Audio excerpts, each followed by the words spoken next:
మాజీ ముఖ్యమంత్రి కేసీఆర్కి అయితే గట్టిగానే ఇచ్చి పడేసిండు రేవంత్ రెడ్డి. ప్రతి నిమిషం నా ఫోన్పై నిఘా సిట్ ఏర్పాటు చేసి ఏడాది దాటిపోయింది. కాంగ్రెస్ సర్కార్కు చిత్తశుద్ధి ఉందా? కాంగ్రెస్ బీఆర్ఎస్ లాలూచి పడ్డాయా? ఇక ఫోన్ ట్యాపింగ్ కేసును సిబిఐకి ఇవ్వండి. BJP MP Etela Rajender demand. 2021 నుంచే తనపై నిఘా పెట్టారని వెల్లడి. ఇక సిట్ ఎదుట మళ్ళీ వాగ్మూలం. సిట్కు వాగ్మూలం ఇచ్చిన బీజేపీ నేత ప్రేమేందర్ రెడ్డి, టీడీపీ నేత కిషోర్ బాబు అంటూ వార్త కనిపిస్తుంది. ఫోన్ ట్యాపింగ్ కేసు విచారణలో భాగంగా జూబ్లీహిల్స్ పోలీస్ స్టేషన్కు వస్తున్న MP Etela. Right, phone tapping case విచారణ ఎందుకు నత్తనకరణ సాగుతుందని బీజేపీ ఎంపీ ఈటెల రాజేందర్ ప్రశ్నించారు. తమ ఫోన్ను ట్యాప్ చేయాలంటూ ఎస్ఐబి మాజీ చీఫ్ ప్రభాకర్ రావును ఆదేశించింది ఎవరు? డేటా ఎందుకు ధ్వంసం చేశారనే విషయంపై సమగ్ర విచారణ జరిపించాలను ఈటెల రాజేందర్ గారు సీరియస్ అయినట్టు తెలుస్తుంది. ఏమంటుండే ఈటెల రాజేందర్ గారు? బీజేపీ ఈటెల రాజేందర్ ఏమంటుడు బీజేపీ ఎంపీ అంటే, కాంగ్రెస్ బీఆర్ఎస్ లాలుచి పడ్డాయా? ఎందుకు మరింత ఆలస్యం అవుతున్నది?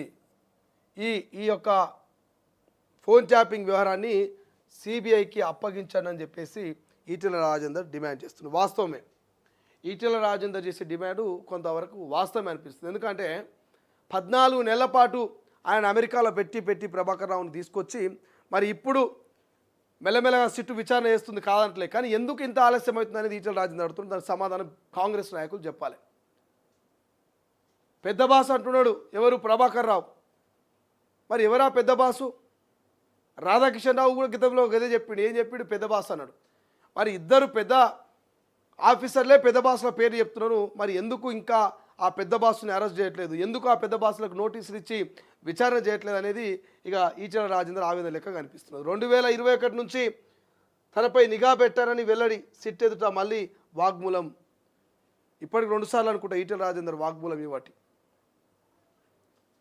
సో ఈ ఫోన్ ట్యాపింగ్ ఉచ్చు ఎవరి మెడకు బిగించుకుంటుందో తెలియదు, కానీ గట్టిగానే ఉండేటటువంటి అవకాశం కనిపిస్తుంది. 4,000కు పైగా ఫోన్లు ట్యాప్ చేసినట్టనే, 1 కాదు 2 కాదు.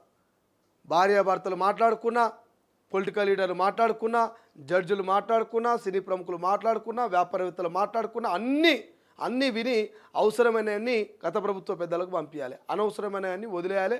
ఇంకా చిన్న ఏమైనా ఉంటే వీళ్ళే డీలింగ్లు చేయాలి, బ్లాక్మెయిల్ చేయాలి. వాళ్ళ ఆడియోలకు వాళ్ళకి పంపించి బ్లాక్మెయిల్ చేసి దందాలు చేసి మస్తు కూడా పెట్టుకోవాలి. అప్పుడు ఎస్ఐబిలో పనిచేసినటువంటి మాజీ చీఫ్ ప్రభాకర్ కావచ్చు, రాధాకిషన్ కావచ్చు, ప్రణీత్ కావచ్చు, వీళ్ళందరూ కూడా ఇట్లనే అవసరమైన డేటా ప్రభుత్వానికి ఇవ్వాలి, అనవసరమైన డేటాను వీళ్ళు ఉంచుకొని వాళ్ళకు ఆడియోలు పంపించి బ్లాక్మెయిల్ చేసి కోట్ల రూపాయలు రియల్ ఎస్టేట్ వాళ్ళ దగ్గర నుంచి కానీ, వ్యాపారవేత్తల నుంచి కానీ, సినీ ప్రముఖుల నుంచి కానీ, లేకపోతే మీ బండారం బయట పెడతాం, మీ ఆడియోలన్నీ బయట పెడతామని చెప్పి వాళ్ళు బెదిరించి మరి డబ్బులు వసూలు చేసిన సందర్భాలు ఉన్నాయట. ఏంది మావోయిస్టుల పేరు చెప్పి పర్మిషన్లు తెచ్చుకోడు, మావోయిస్టులను అడుగా పెట్టుకొని పొలిటికల్ లీడర్ల ఫోన్లు ట్యాపులు చేసుడు అంటే ఏంది ఇదంతా కథ? ఎందుకు మరి నిజంగానే ఈ రాష్ట్ర ప్రభుత్వం ఎందుకు ఇంత ఆలస్యం చేస్తుంది ఫోన్ ట్యాపింగ్ వ్యవహారంలో? ఎందుకు దూకుడుగా వ్యవహరించట్లేదు? మరి ఈటెల రాజేందర్ అన్నట్టుగా సిబిఐకి ఏమైనా అప్పగించాలా అనేది ఒక అనుమానం కూడా కలుగుతున్నది. సిబిఐకి ఏమైనా అప్పగిస్తే ఇంకొంత స్పీడప్ అవుతుంది అనేటువంటి అనుమానాలు కూడా కలుగుతున్నది. సో ఇప్పటికైనా రాష్ట్ర ప్రభుత్వం దీన్ని వేగవంతం చేసి వెంటనే మరి ఎవరైతే దీనికి పాల్పడరో వాళ్ళని అరెస్ట్ చేయాలి. లేకపోతే ప్రజలు నమ్మకాన్ని కోల్పోతారు మీ పార్టీ మీద. కాబట్టి చూద్దాం ఏం జరుగుతుంది అనేది చూడాల్సిన అవసరం ఉంది.